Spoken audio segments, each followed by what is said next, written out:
Ku Lwokuna lwa Ssabbiiti ewedde abantu b'e Kayunga lwe baasalawo anaana abakulembera nga ssentebe wa LC okutaano.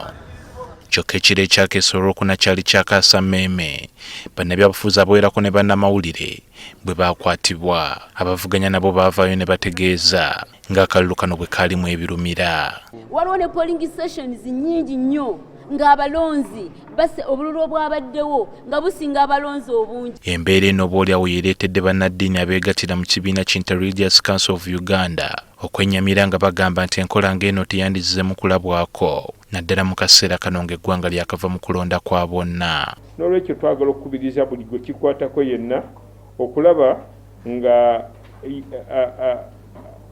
afuba obuteenyigira mu bintu biyinza okutuzza mu biwundu eby'emabega oba ebitundu byaffe okubizza mu biwundu eby'emabega mu nkola ezitali nnambulukufu oba enkola ezitali nnungi ezisiga obukyayi n'obukambwe obuteetaagisa.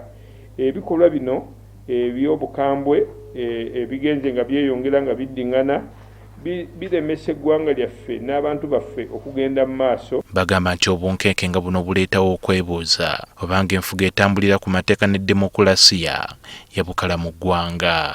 Embeera yabadde Kayunga eraga nti waliwo okusoomozebwa mu ngeri ya demokulasi.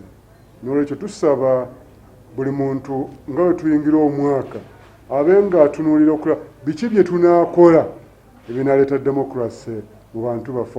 Kyokka akakiiko k'ebyokulondako kakalambidde nti akalulu ke baategeka kaali akakatuukana n'omutindo. Okulonda kutegekebwa nga kugoberera ennono eza demokulasiya mpozi n'okulonda okw'olwatu okw'abantu abakulu era nga kino bigobererwa mu nsi yonna. Bano mu ngeri y'emu era nga bakolagana n'akakiiko akalwanyisa mukenenya mu ggwanga ka Uganda AIDS Commission balambuludde enteekateeka nnamutaayiika gye bagenda okuyitamu okulwanyisa mukenenya omwaka ogujja. Okwongezaamu obubaka bwaffe okulaba nga Dr. Gideon bw'ayogedde okukendeeza ku kusosola abantu abalina siriimu nga kiva mu ffe. Mukimanyi bulungi nti abantu baffe 99 bonna banzikiriza era tulina okukozesa kati emikutu egiriwo nga tuyita mu bakama baffe bano ab'enzikiriza tulabe nti tutuuka buli kwomu.